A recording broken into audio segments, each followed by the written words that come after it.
អូថ្ងៃនេះមានសម្លម្ជូរគ្រឿងសាច់គោដាក់បន្លែតកូនហើយនឹងមានសាច់ក្រកមុខទៀត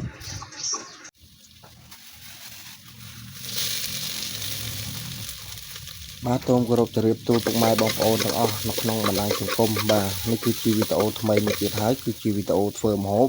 ហ្នឹងហើយបាទហើយនេះគឺជារបៀបស្លសម្លម្ជូរសាច់គោបាទហើយក៏នេះហើយទិញគ្រឿងពិសាមកបាទហើយក៏យើងដាក់ទឹកលើភ្លើងដាក់ឆ្នាំងលើភ្លើងដាក់អីឲ្យស្រាច់ចឹងណាបាទហើយគ្រឿងយើងទិញមកផ្សារស្រាច់ហើយយើងចាំយើងច្រាំប្រហុកបាទយើងច្រាំប្រហុកណាព្រោះអីសម្លម្ជូរត្រូវតែមានប្រហុកបាទបងប្អូនទាំងគ្នាហើយក៏យើងច្បល់គ្រឿងវាសពហើយយើងច្រាំប្រហុកវាអីល្អអត់បានល្មមហើយយើងយកមកកូរចូលគ្នាមកបាទយើងយកមកកូរចូលគ្នារួចហើយបាទរៀងស្ងួតបន្តិចបាទនេះរៀងស្ងួតថែមទឹកបន្តិចទៅបាទហើយក៏យើងបង់សាច់គោចូលហើយយើងច្បល់ជាមួយគ្រឿងឲ្យសព្វមួយចន្ទុះបាទហើយយើងរមាស់សាច់គោឲ្យវារៀងផុយឆ្អិនបន្តិចបាទហ្នឹងហើយចូលមកជិះទស្សនាត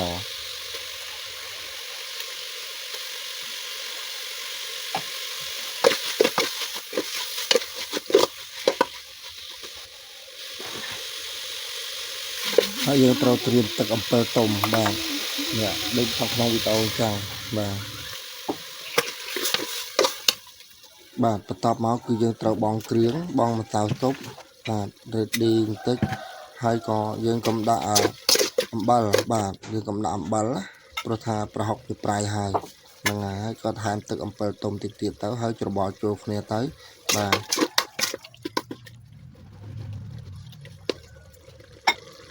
បាទត្រង់ចំណុចកន្លែងនេះយើងទុក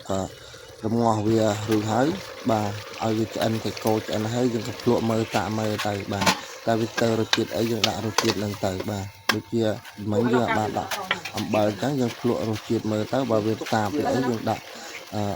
ថែមអំបិលតិចតួចទៅបាទសម្រាប់រសជាតិបងប្អូនចូលចិត្តបន្ទាប់មកយើងបង់ប៉ោះហើយនឹងធ្វើការងារហើយមកសួរមកបាទម្ទេសខ្លោកលឿងខៀវដែលយើងហាន់វាជាចំណិតហ្នឹងបន្លែត្រកួនបាទបន្លែត្រកួននេះបាទហើយបាទបន្ទាប់មកយើងក៏ច្របល់ចូលគ្នាទៅបាទហើយមានអីទេគឺឆ្អិនហើយបាទ